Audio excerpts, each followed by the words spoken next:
No, oh, it's your evil twin destroying all the towns? The towns that you're wanted for destroying? Your evil twin. That's the best story you got. But, Justin, Scott. if we're speedrunning some of the things, and we've already established that this blonde idiot is Vash, and that he's good at what he does as a gunslinger, that means we can skip to episode 5, can't we? Hello, this is That Some Kind of Japanimation Thing, a monthly anime review podcast that is in dialogue with mostly my life as a fan, in that for the first half of this season, we talked about a show I very much liked in 2003, and now we're going to talk about a show from 2023 that's related. This is the format of the series. This is the format coming together now. But first, I have to say that if you back this show on Ko-fi, you will get every episode early. This includes bonus episodes that we have planned.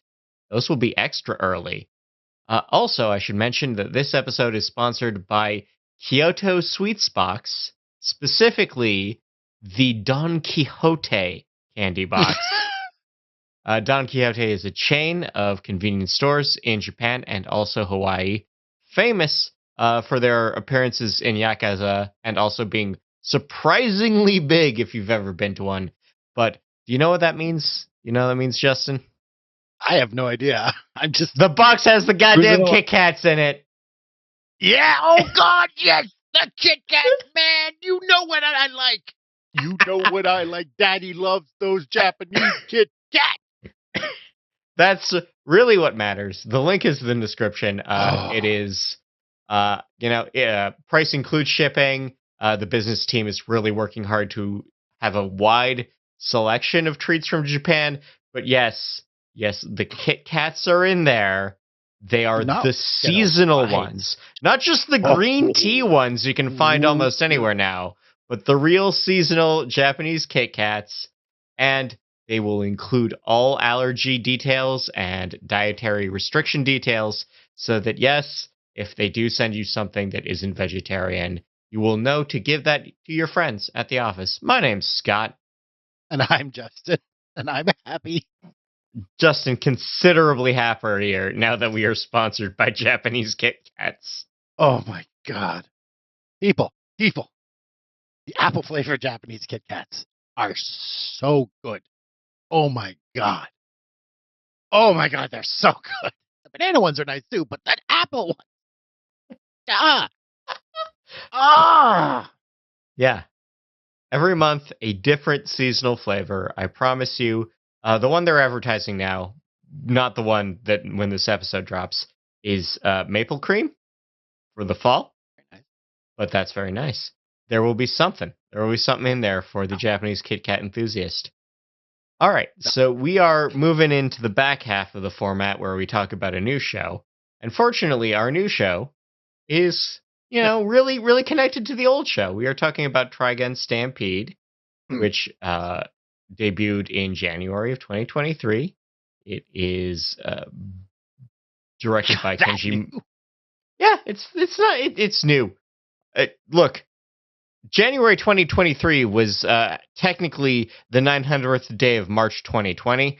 We're fine. Yeah, we're fine. It's directed by Kenji Muto, produced by Katsuhiro Takei. All writing credits are shared between 3 individuals: Tatsuro Inamoto, Shina Okushima, Toshihisa Ueda. Music's by Tatsuya Kato. The animation studio is Orange. Broadcast on TV Tokyo's affiliate network. Also streamed on Crunchyroll and MediaLink. And let's actually roll back to the last episode, which happened in 2005. A lot of things happened between 2005 and 2023. Justin and I met for the first time and eventually got to like each other. Eventually. Gosh, you're fine. You're not Dutch. Yeah. we had like one weird day and then we were fine.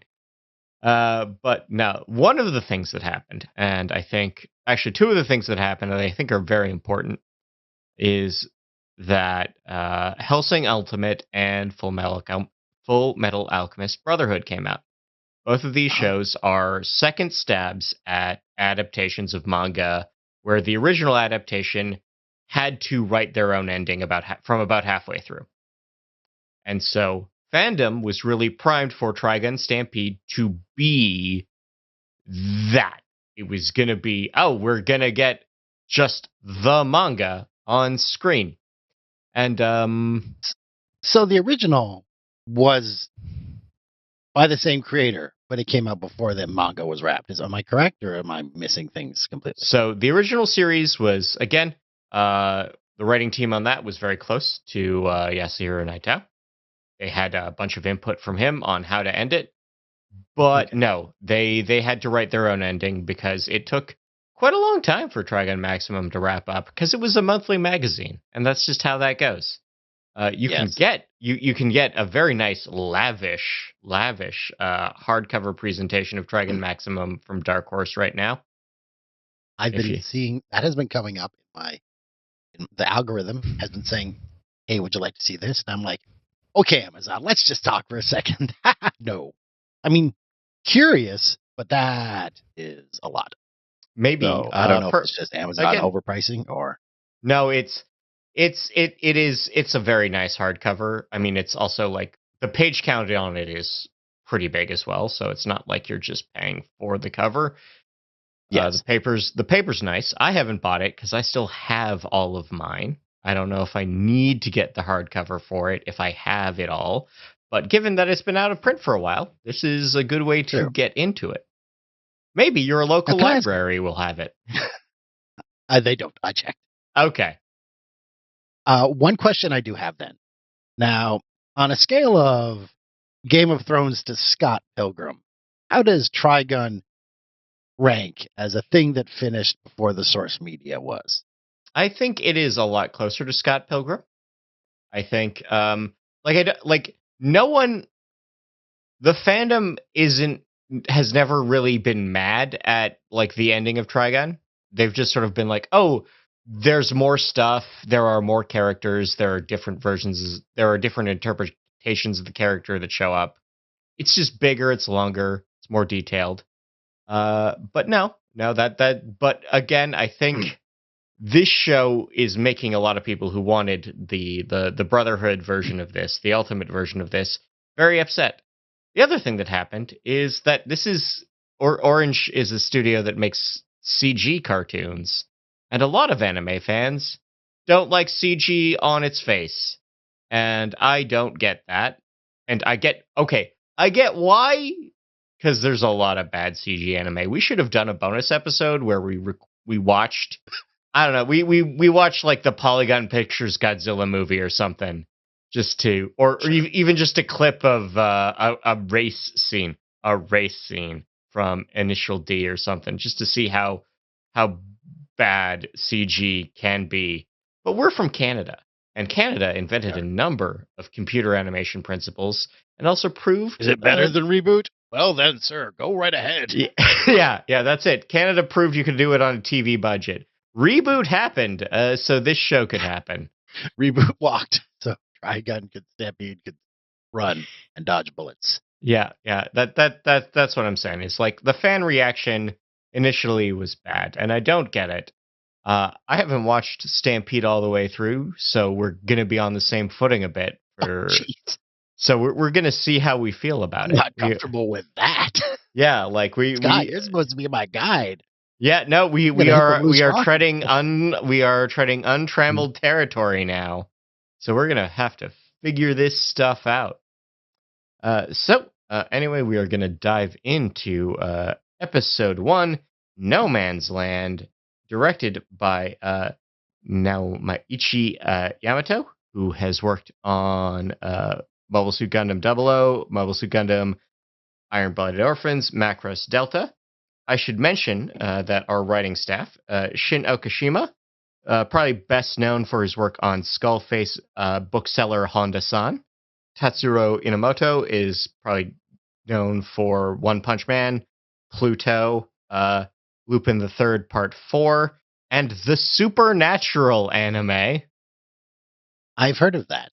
And I I always assumed it was a joke being played on me. no, that was not a prank. Okay. A lot of popular Western media get adapted into anime.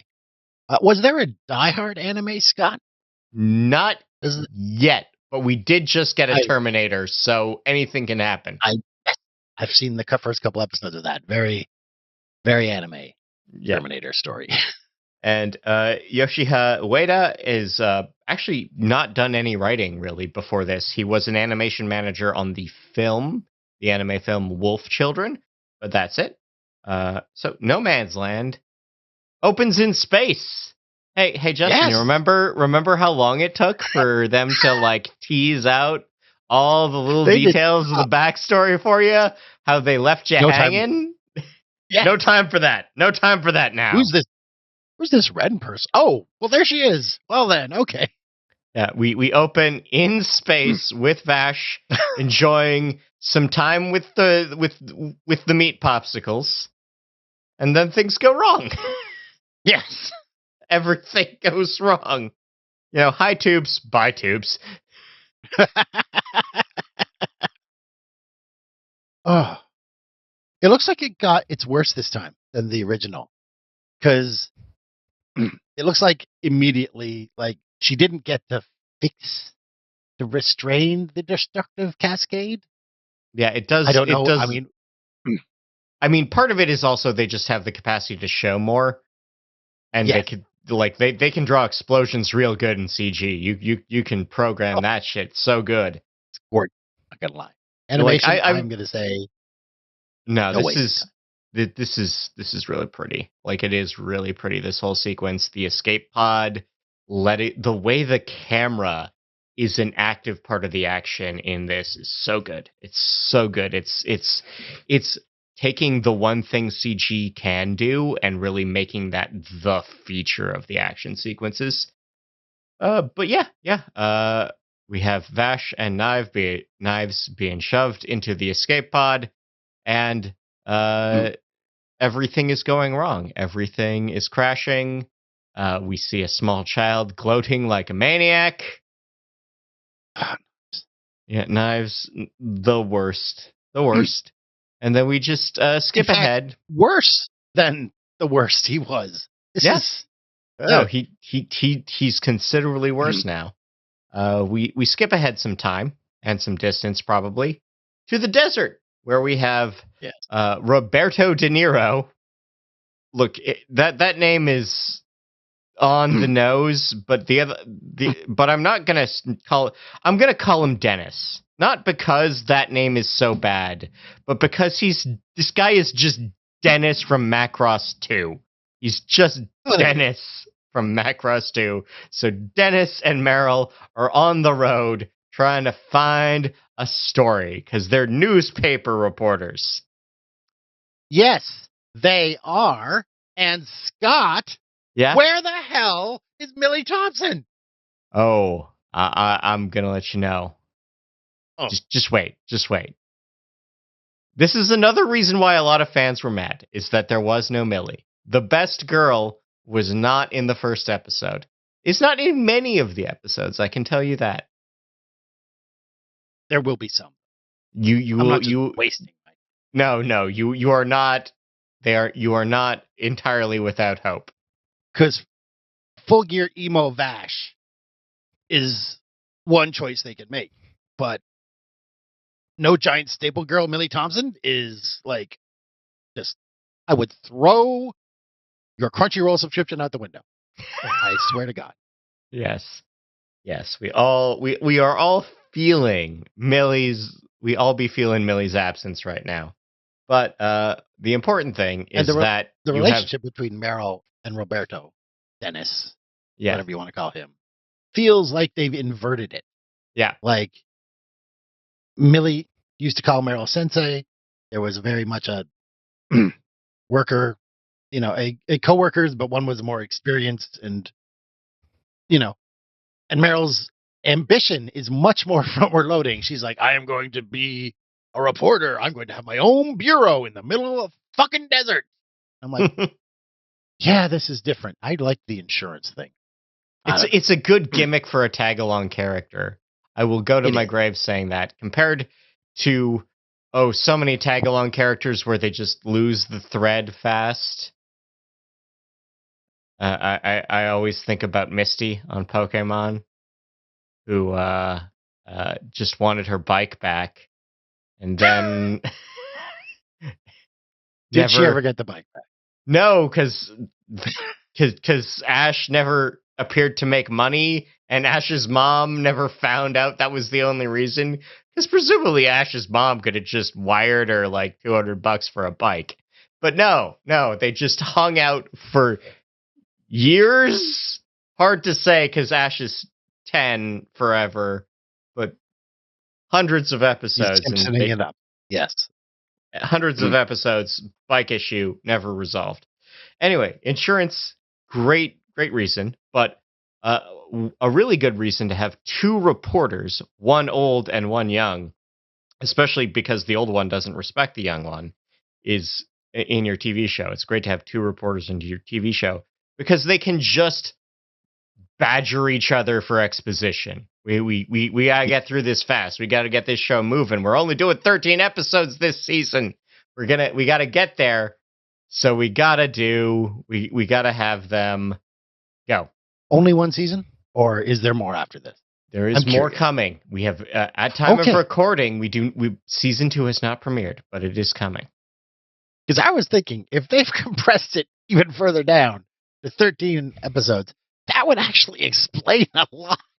As I said, as we mentioned, shit is happening. It's just tight. It's going. We don't have time to do the first episode 4 times. We gotta just go. Just gotta go. So, part of going is that we see the worm. We see the sandworm early. We establish the sandworms now. We also established that Meryl did not actually charge the batteries for their space jeep. Did not do that, so they have to walk. I'm just thinking some sort of battery indicator should be part of the workings of this machine. Little flashy light, little ding-dong thing, something. Little bars. Oh, we're full bars. We're green bars. And then you're in yellow bars. Oh, red bars. Better charge back up or not leave the town that we're in. You sit down and you turn the keys and it's like, oh, you're at yellow bars. Are you sure? Yeah. But apparently this is Planet No Man's Land is the one that Elon Musk picked to colonize. No support for that. Oh, what? But what happens is they set out on foot, and who do they run into? But some blonde idiot. hanging with corpses. Literally. Oh, yeah, he has been left out to die of exposure by the Bad Lads. The Bad Lad gang. Shoutouts. I really like how they play with the reflectivity of Vash's glasses in this episode to keep some distance. Because his eyes are super expressive, more expressive this time around than even last time. So keeping the glasses opaque to hide him, really great choice. But they help him out. They almost get busted by the space cops. Meryl lies to the cops, which you should always do, kids. Always do. 13-12. Yeah, always lie. We find out that Vash is wanted for $6 million, that he is an incorrigible flirt, and Meryl's buying it. I like that. I like this moment where he's like, oh, he's putting on the charm, and she's buying it. She's too young to be mad at him for this. Eventually, Vash reveals that actually there's a town on the other side of the hill, and they can go there for water and batteries. And we get to Jayanora Rock, another word we know from the last show. Which town was that previously? Jayanora was the one with Dominique, with the big windmill. Oh, right. Yeah. It's a cool town design. It's got a bit of Borderlands. It's got a bit of Mad Max going on. Bit of scavenger stuff. I dig it. We do wind our way into the saloon. We see wanted posters for people other than Vash. We see that we see a picture of your boy Brill. Your boy Brill's wanted for $130,000, and some guy who's wanted for 30, and that's a doodle of Naitao. It's a doodle of the manga artist. He's only wanted for $30. I love it. Not a huge a bounty of convenience. Yeah, that's some spite. That is some spite. Like, I don't like this guy, but I don't want him to think I want him that bad. So $30 it is. Like, honestly, based on the economics of the world as we learn them, that's not worth shooting him for. No, like, a bullet would cost more than that. Yeah, we later on we learned that one bullet costs 2 pizza slices, which is also means that a bullet is 2 subway tokens in New York City, because those are keyed off each other in a way. It seems organic, but that's New York economics. So Meryl orders water. The water is terrible. Someone needs to do a podcast on New York economics. Sorry. Proceed. The water's terrible. Yeah, the water's terrible. The water is terrible because the plant has problems. And everyone is like, well, Vash saved us from our plant problems last time, so he'll save us this time. And it turns out this town runs on 2 plants. The plants look different now. They're tubes. The beings inside them, much more visible, but also much more plant-like. And Vash is freaking out about the fact that one is red. He admits that he can't fix that problem. And then the cops are back! And one of the cops straight up announces that, this town's in great luck because $6 million is enough to pay for a whole new plant. And Rosa gets the face. That's going to matter in a bit. But great writing. And what happens next is that Roberto goads the cops into not just beating Vash and arresting him, because that'd make him look bad in the press. And I guess this is a world where the cops aren't allowed to look bad in the press. But anyway, this guy bites on it. Possibly because he's crazy. It's much more likely that this man is crazy. He doesn't care about his reputation. He just cares about being crazy. So we get the lead cop is like, all right, fine, we will have a quick draw. We will settle this bounty that I've already claimed in a quick draw contest. And they feud over who wants to draw first. And then our cop is like, actually, it's much more fun if I don't shoot you with a gun and instead launch a bazooka. It's just and it's straight up because the bazooka round is a MIRV, a huge a MIRV. So it breaks up into much smaller explosives. And then what we get is excessive. It's a lot. It's excessive. And the whole thing is excessive because it just goes up so high. So very high. Because it takes minutes to come back down. Minutes. Like, people have conversations.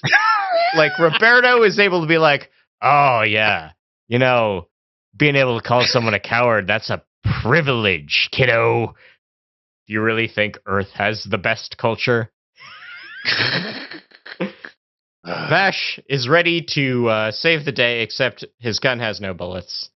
So he has to run around begging for 22 rounds. And I want to point out that... Not the first time, really.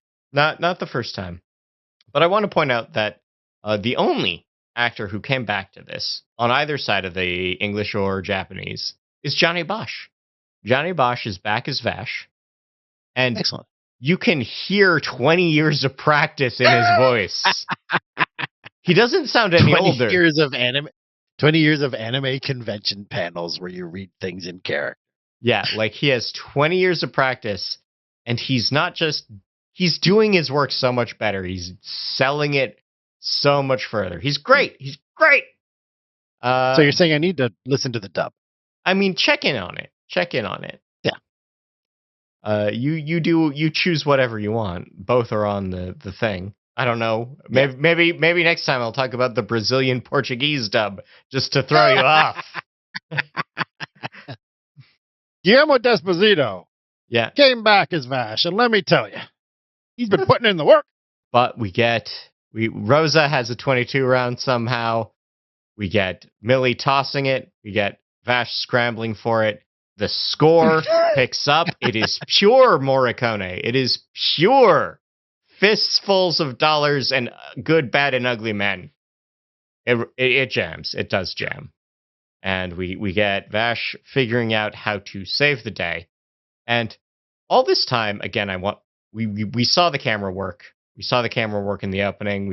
We are seeing how they are using what CG can do to be really good, really expressive, really emphasize the motion. Because, like, yeah, there's a lot of CG anime where it is just boxes being dragged across the screen. It is. But these guys, Orange gets it. They're making it work. They're making these things exciting. They're making the characters expressive. They're using shading and, just good character design to keep things from being uncanny. The way they advertised it, they did a quick video teaser, but when they started going on the convention tour, this sequence from like I need a 22 to knocking all of the Mervs out of the sky by shooting a rock, that was the scene they used to show off this show, and I'm like, oh, now I have tremendous faith in this show because this is some Trigun shit going on. It's gorgeous, and it's sort of a step up from the original. It does something that we never really got the same thing from, and I liked it. Honestly, it was really good. And then we have a quick little flashback to Young Knives cackling like a maniac. We have a shot to some new location with some creepy guy playing creepy piano, and then we get the music, and that's the end of the episode. The music is definitely different. Oh yeah, no, it's a vibe. It's a vibe.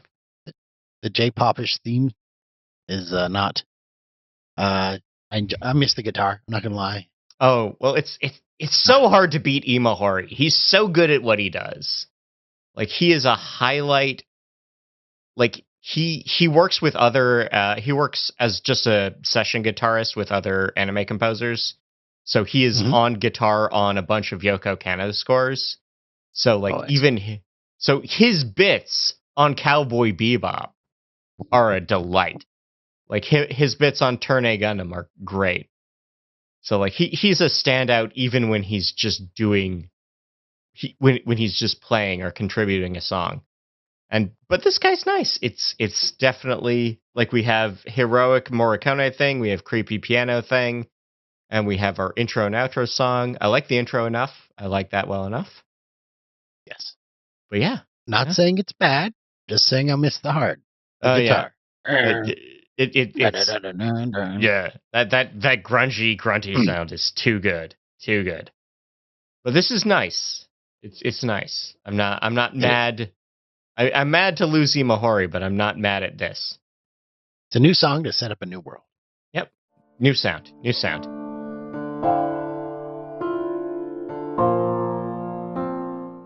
So episode 2, The Running Man, directed by Minoru Yamaoka, who was the director on Zozozo Zombie-kun. He did boards and eps on Terror in Resonance. He did episodes on Ride Back. He did episodes on Kids on the Slope. He was on some Doraemon movies, and he also worked on Hajime no Ippo Rising, which is the remake of Hajime no Ippo. That's much more like the Hellsing Ultimate or FMA Brotherhood compared to the original Hajime no Ippo. But we are going to jump back to the same opening as last episode because for some reason Crunchyroll asked me if I wanted to skip the recap, and I'm like, this is not recapping anything. This is new. This is step 1. Yeah, it's Crunchyroll a little weird sometimes that way. Well, a little weird that way.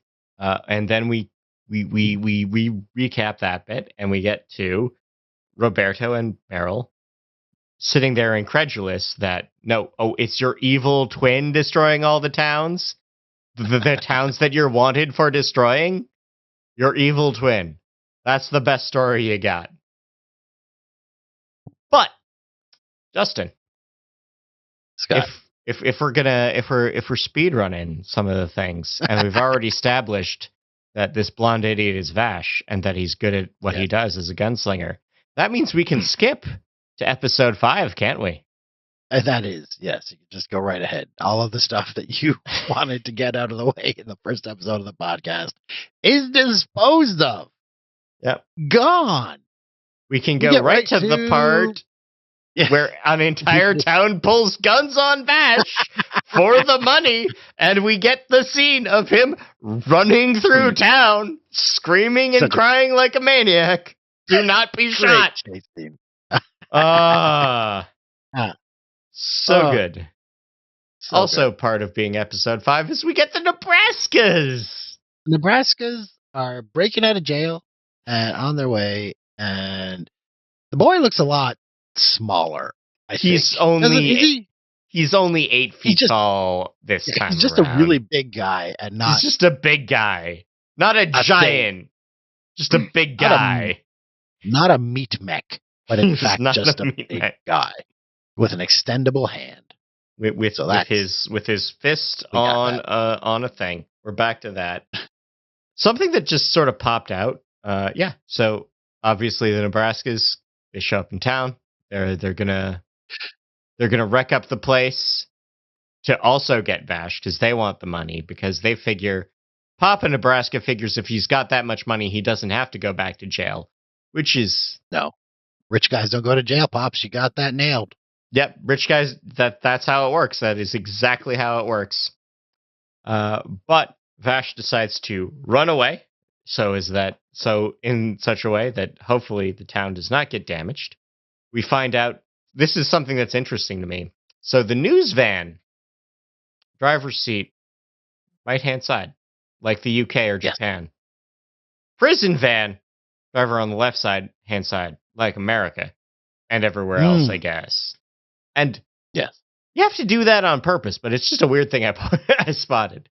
We also see a part of Vash's escape plan is to pin his jacket to a Thomas so that all the vigilantes will just be like, "Oh no, there's his jacket!" Literal wild goose chase. Or just some red fabric on a. I think he gave. A literal no, he didn't ditch his jacket. He did not ditch his jacket, right? So he just had some red fabric. So yeah, like classic wild goose case. Now, the Nebraskas, having been thwarted in a car chase, decide that they are going to steal the plant because Govsef can just carry that thing slowly. He is a big boy. He's a big boy. Now, who was the driver who they disposed of? Was he like a hostage? Was he an accomplice? I was a little unclear. He's wearing sort of like that mantled poncho look that we see all the cops wearing. So I think he's like a prison transfer, like he's a prison guard, and like they just took him hostage, and like he even says something like, "Oh yeah, you were gonna let me go once you got to town, right?" And then shut him up, and Joseph is a good boy who shuts him up. Joseph is a good boy. He's not a smart boy, but he's a good boy. Pop seemed to be fairly certain he mentioned he didn't want his son to turn stupid. And I'm like, what does he mean by that? I think he's just very concerned about head injuries. Okay. He's concerned about his boy. He's concerned about his boy. He's very concerned. He's a caring father. The Nebraskas are good parents. I mean, if you take away the fact that they run a crime syndicate. Look, many criminals can enjoy healthy family lives. See also cops. Oh, I might cut that joke. I might not. I might not. Like, I'm fine. This show's never going to be a barn burner. I don't care if I alienate an audience. So Govsef, He has stolen the yes. working plant because I guess Papa's like, well, I can sell this and then I will be rich and then I will not go to jail because I will be rich.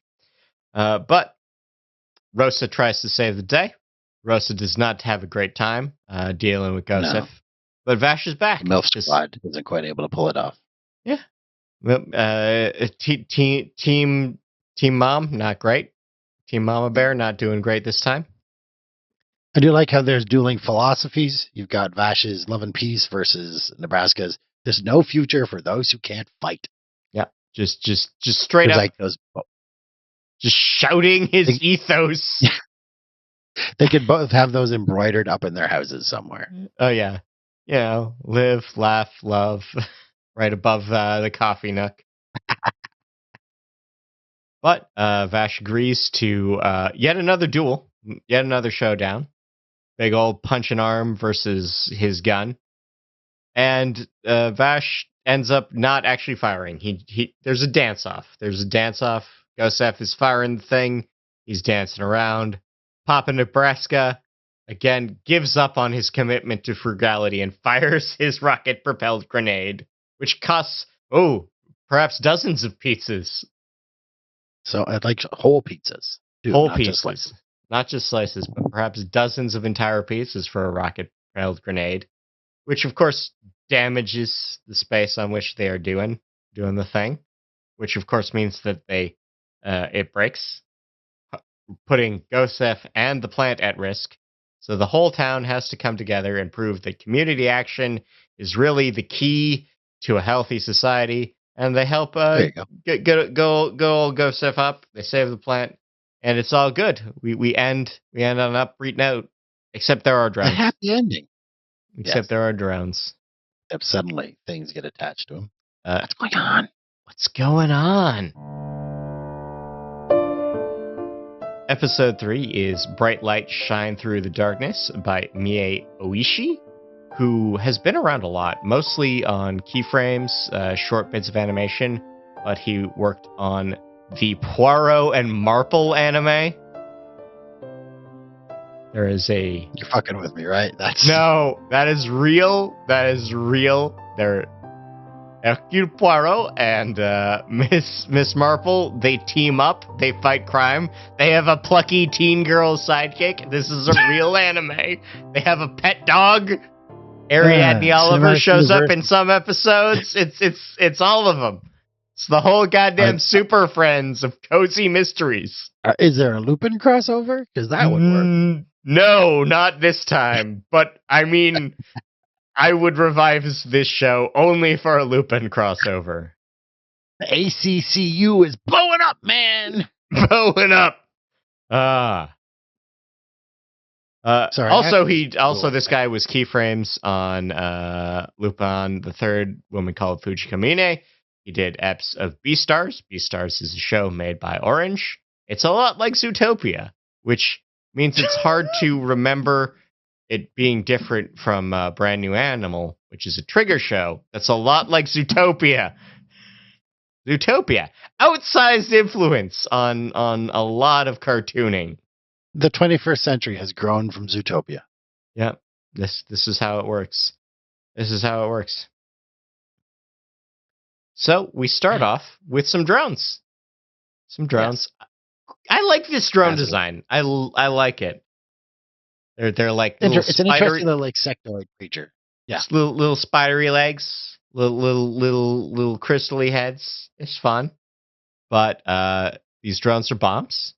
They latch onto you and then they explode.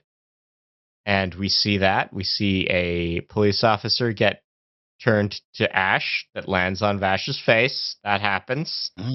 This is apparently the work of E.G. Bomber, who is watching all this from up on the hill. And when found out, he announces that he is not E.G. Bomber anymore. He is E.G. the Mine, because he has met some wackadoo in the desert, and he has a messiah complex about this wackadoo. And what E.G. the Mine has is some twisted metal shit going on. Yeah, he's got like a whole vehicle for himself now. He rolls around in. I mean, that's consistent with his original format, right? He was the roly thing. Yeah, he had Or the was it just roly like thing, but this is more cylindrical and more functional. true, yeah. More steal a plant kind of Yeah, thing.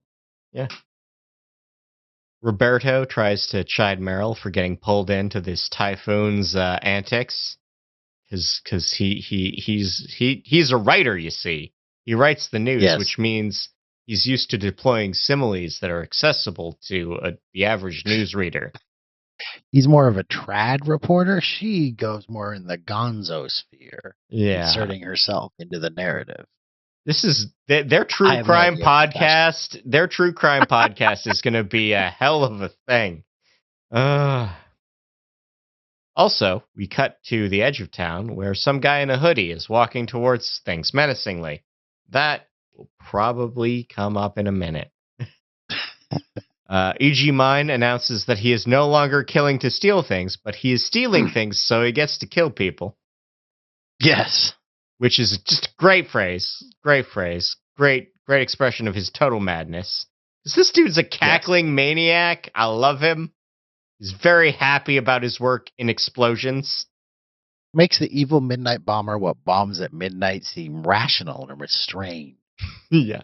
Completely normal guy.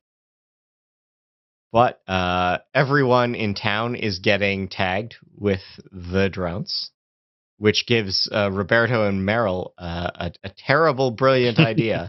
We'll see how that goes up, because Vash is about to corner E.G. the mine, and then as they are cornered, Roberto and Meryl are like, we will force you to disable all the bombs because we're just gonna stand right next to you. Yeah. As we're about to blow up. You. We're dogpiling you. You're gonna blow up. You have to let us go. Which is more of a level of self-preservation that I generally associate with the Get Along gang. Yeah, these guys not always great decision makers, especially when it comes to their own self-preservation.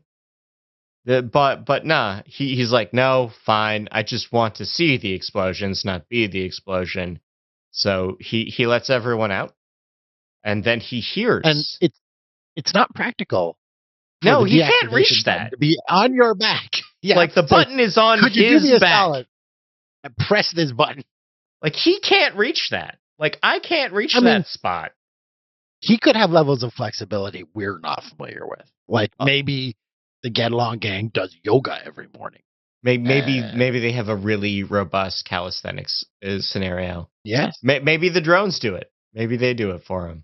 Oh my God, he's programmed a drone to turn off the bomb. Or if a drone plugs into his body, it like automatically shuts off the whole thing. I don't know. There are just concerns on my part with how the whole thing fits together. It is a bit of an oddball way to. It's an odd position, but unpractical. It's unpractical. Really weird. What if you're wiring up your robots wrong? How are you gonna deal with it? How are you gonna deal? But E.G. hears some creepy piano from uptown, and he's very excited to hear his boss, his messiah, is back in the area, and he will help him do all the murders he wanted to do. And then, see, if I may, I had to go back because I did realize the music was diegetic. Yeah, I thought Vash had spotted something off in the distance. I'm like, oh no, that's ominous. And then it follows into the thing, and he's playing. It's like, oh, that's not show music. That's in-world music. Very clever. Yeah, creepy piano time. So E.G. the Mine becomes E.G. the Salsa. is what happens there, because the Get Along gang. The Get Along gang, our gung ho guns, are not an organization that tolerates failure, I guess. Knives has such a disarming personality because he cuts off his arms. Yeah, and I love that they just hang him from the door because his wrists were still down. Yeah, his wrists were still tied up. Okay, content warning: gore and dismemberment. That's too late. That's too late for me to say that. It's too late for me to say that. But I just used the phrase "severed forelimbs," Scott. It is way too late. Millions Knives is literal this time around. This is true to the manga as well. He has power over knives. He has sharp blades he just uses to do things. Among them is Vash showing down, having a bit of a showdown, a bit of a standoff, and they explain. And Knives just outlines his belief system is that the plants are for me. They are, this planet is mine. The plants are for me. Everyone else is a worthless parasite. Usual villain stuff. Well, him and his brother, I think. Yeah. He still thinks that Vash will come to his side. Oh yeah, he'll come around. He'll come around. He just has to kill all the people first. Because once all the people are dead, he won't have any hard feelings about all the people being dead. And it'll be him and the plants. It'll be him and him and the plants, and they'll just enjoy the wastelands. They will. At this point, Papa Nebraska shows up to try to save the day because he has yet another rocket-propelled grenade.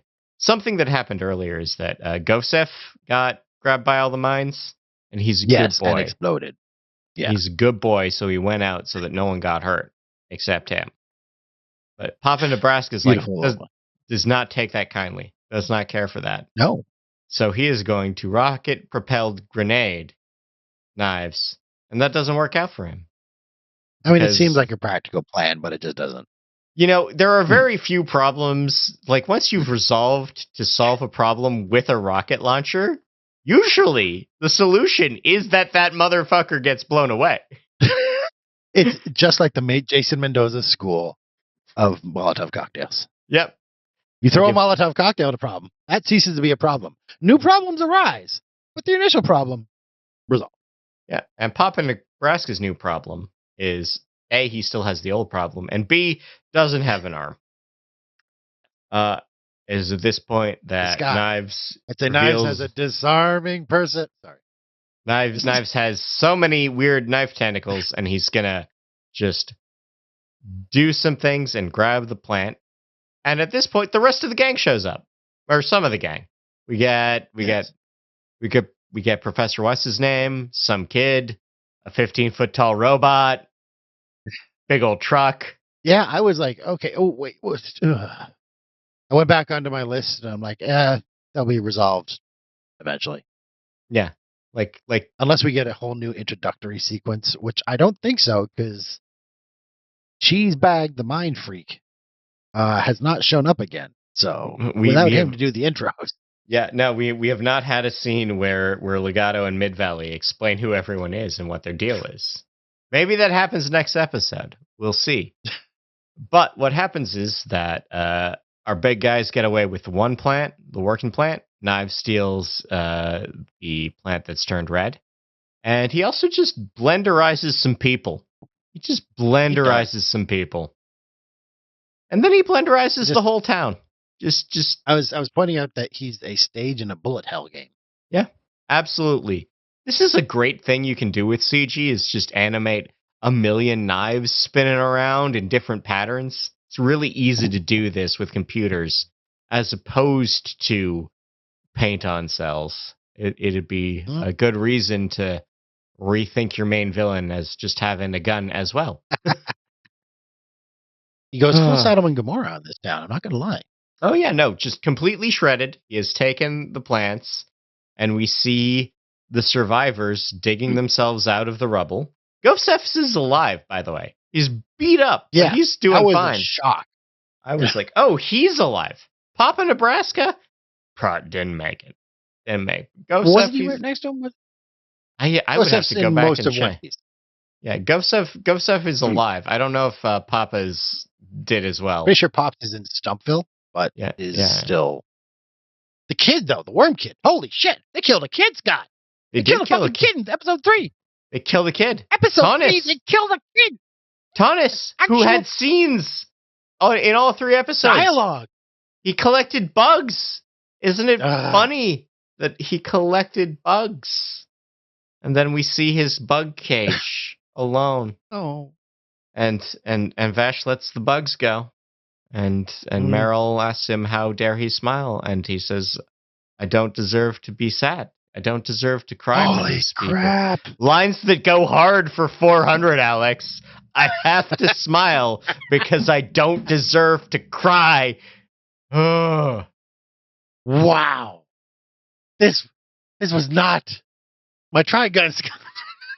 This is There was no this is not this is not our lighthearted show where the good guys make it out at the end, is it? No. This is a bit edgier than I was used to. Oh, so many pointy edges. So many edges and points. Figurative and literal edges. I mean, I'm not going to complain. I'm not going to say I disliked it. I'm just saying when you go in for Trigun and you get something completely different. Like, they do such a good job of setting up a lot of familiar faces, familiar names, and then, no, by the way, this is where we are. We are at max. We are keeping the stakes pretty high to start. We're keeping that high. This is not about the nice rug you're standing on there. Whoop! Woo! Oh my lord! But no, very good. Oh my god! Again, this is a great way to launch a show. This is great. I know. I think the fan backlash is about expectations, and I think that's all fan backlash is. It's if you can't manage your expectations, that's actually your fault. Also, no Millie is upsetting. No Millie is upsetting. Thank you. I appreciate you acknowledging my pain. No, Millie's great, but Millie is not a character who's ready for this world. Millie cannot watch two women get blenderized. That's God. She would not have been able to take that kid falling off a cliff. No, that kid, no. Oh, she's got a brother who looks just like him. Yeah, which probably not in this show because they've got more face animations. But yeah. And I do want to say, like, the amount of expressivity in all the faces is so good in this. They're doing a great job of really focusing on the character animation. Yes. And it's good. It's good. Everyone makes good, weird little faces. The smiles are all fun. Eyes, really expressive eyes. Do they not do as much of the goofy Vash faces in this show because of the mood or because he can actually express himself without having to look like a cat? Well, if you turn someone's head into a cat head, that's like a whole new model you have to generate, as opposed to just like figuring out how to exaggerate the lips a lot. Like we can play with the lips a lot more, but like, yeah, a whole new head is like, oh, we gotta pay a guy for that for a whole day. As opposed to traditional animation where you just draw them on the next cell. Well, you know, it costs basically the same. It's like, yeah, we pay the guy to draw his head like a cat, or we pay a guy to draw his head like a head. You know? Yeah, this is how it works. It's like on Clone Wars where like, oh yeah, we wanted to introduce this character from episode 2 into Clone Wars, but we literally couldn't afford a new model, so we just had this guy say it. Whew. But honestly, no, that was a heck of a start to the show. Like running, it hits the ground running. It's the sand running. Yeah, it really does. And they don't start you off soft. That is for sure. Not. They do not. They are not messing around. They are not wasting time. Because anime now doesn't waste a lot of time. It's a lot harder to get a 26 episode run these days. Even harder to get like 52. What is the commitment that they have for this? Do you know? Like how many episodes is this scheduled to be in total? So they have the first 13, Trigun Stampede, that's already done. That's 13. Yep. And they are, at some point, we're going to get the second half, the second series, Trigun Stargaze, which will probably also be 13. Will that be it, or will then they continue on from there? I think that'll be it. That'll probably the final. It. Okay, so it'll be about the same number of episodes as the original, just broken up into 2 seasons. Yeah. Like they have, I think there are a lot of indications that Stargaze is like the final arc.